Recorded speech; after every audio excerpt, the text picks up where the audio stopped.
Hello, I'm the Nostalgia Critic. I remembered so you don't have to. The new Looney Tunes Show.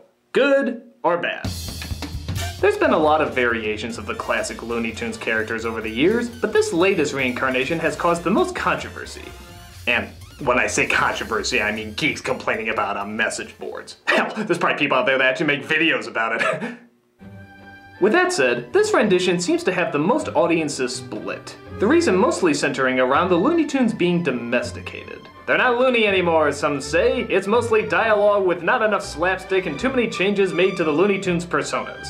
Being a die-hard Looney Tunes fan myself, I felt it only fair to throw in my 2 cents. And in my opinion, I think it's funny. Undeniably flawed, but still very funny. I personally enjoy it because the focus is kept on what made the Looney Tunes hilarious to begin with, the Looney Tunes personalities. People forget that a lot of the Looney Tunes cartoons didn't have as much slapstick as you would think. It actually was a lot of talking. Take the most famous examples with Elmer, Bugs, and Daffy. Most of it technically is just standing around discussing who the slapstick should happen to. And only once in a while did the slapstick actually happen. This is why many say the Warner Brothers cartoons were more adult humor, where Disney cartoons were more childish humor. Theirs definitely had more motion and action, but focused less on developing the jokes. Now keep in mind also that these original cartoons were usually about 7 minutes long. TV shows nowadays are at least triple that time, so everything has to be expanded, including the dialogue. And with that said, the slapstick is still there. It just has to be proportionate to the time given or else it'll be overused. But that's not the only complaint. Another one is that they're too domesticated. Bugs and Daffy live in suburbia and focus more on the problems that a Seinfeld episode would focus on rather than a Looney Tunes short. Well, in many respects, I think Seinfeld is kind of similar to Looney Tunes. Isn't Jerry very similar to Bugs, or George very similar to Daffy? Hell, even the visual humor and harebrained schemes of Kramer seem very similar to the Coyote. So I think it's a very welcomed comparison. And in many respects, Looney Tunes actually has a bigger advantage because it's animated. Therefore, it can go even further with its humor. For example, there's an episode where Lola invites Bugs to be in her family portrait. But when Bugs chips a tooth, she wants to selfishly leave him out, despite Bugs being more determined than ever to now want to be in it, just out of spite.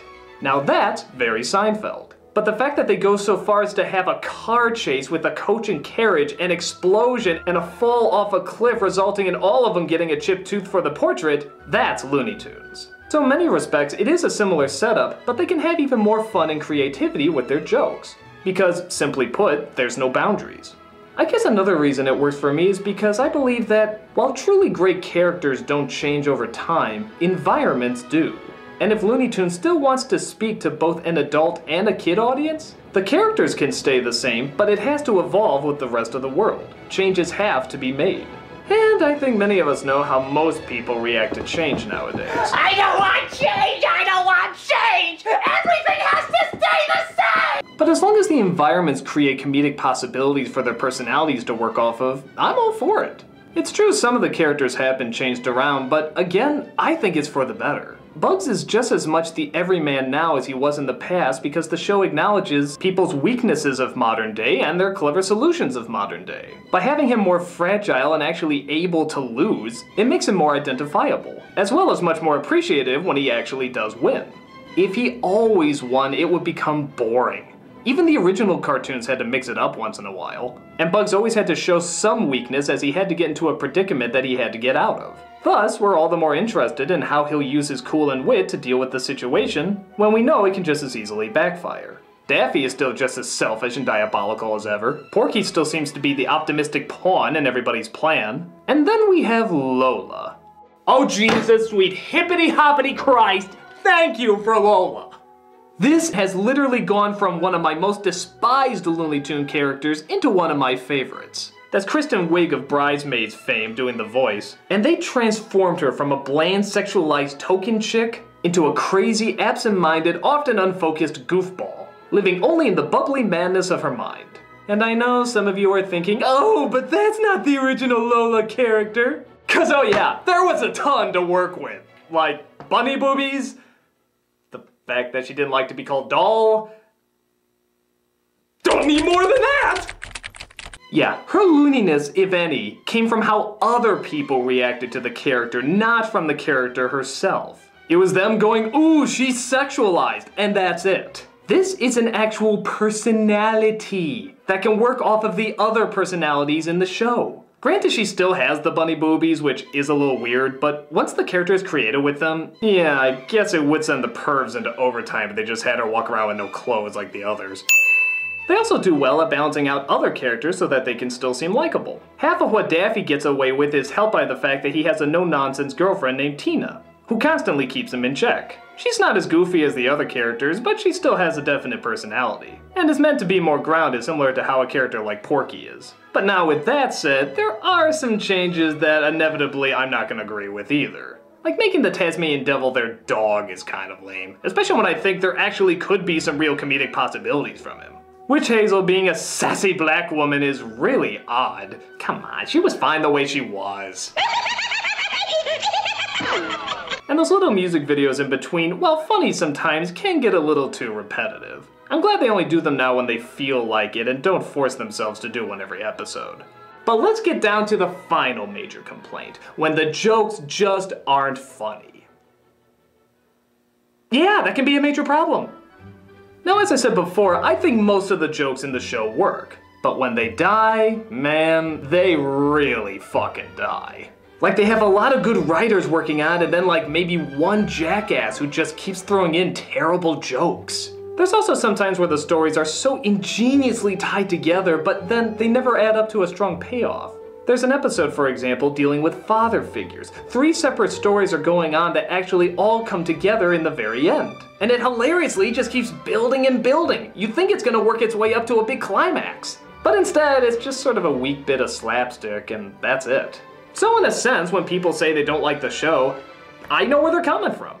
There are times where the show really loses focus. It's really tough to stomach, and I'm not gonna pretend like it's not. But when it hits bullseyes, I truly feel it captures the spirit of the Looney Tunes almost as much as the original. Because it puts the same recognizable characters in brand new scenarios that makes way for brand new possibilities. And that's what the Looney Tunes always were to me.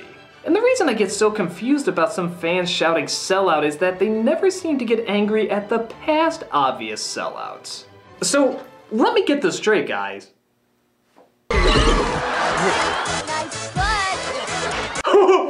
That's funny! 3 little maids from school, are we? Pert as a schoolgirl well can be. That's funny! She's fly. What's that mean? That she's lighter than air. That's funny! That time I did hit an oil track. Bye! We'll get through this. I know, I've been there. But I'm not there anymore! Woo! See what happens when you people won't let me read your mail? The Looney Tunes are dead. I'm sorry, Warner Brothers, you flew too close to the sun. Some renditions I didn't include because they got the proper response they deserved. Lunatics Unleashed was despised, and Back in Action got an overwhelming reaction of But people still seem split about the new animated series. Die Hard split. If you don't like it because you feel there aren't enough funny jokes and sometimes it goes a little too far or not far enough, I understand and completely sympathize with your judgment.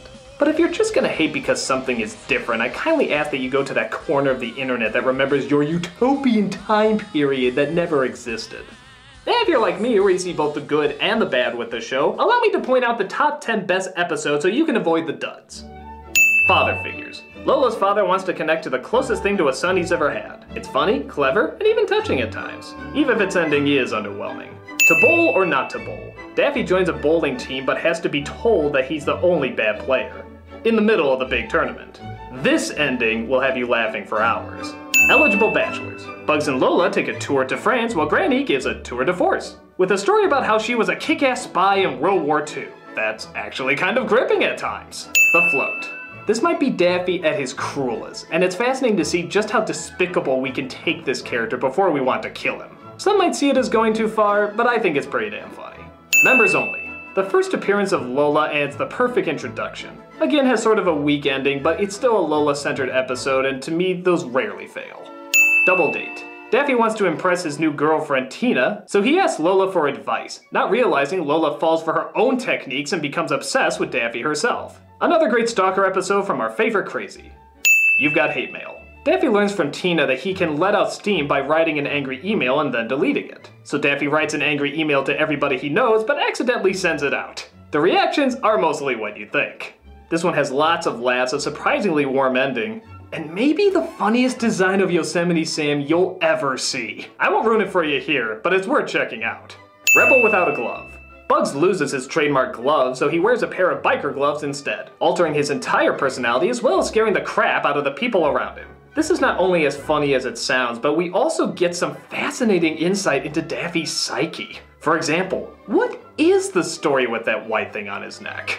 Again, I won't give away the answer. The DMV. What can I say? They do every hilarious joke you could do with these characters being at the most miserable place on Earth. The comedy writes itself and most of them hit head on.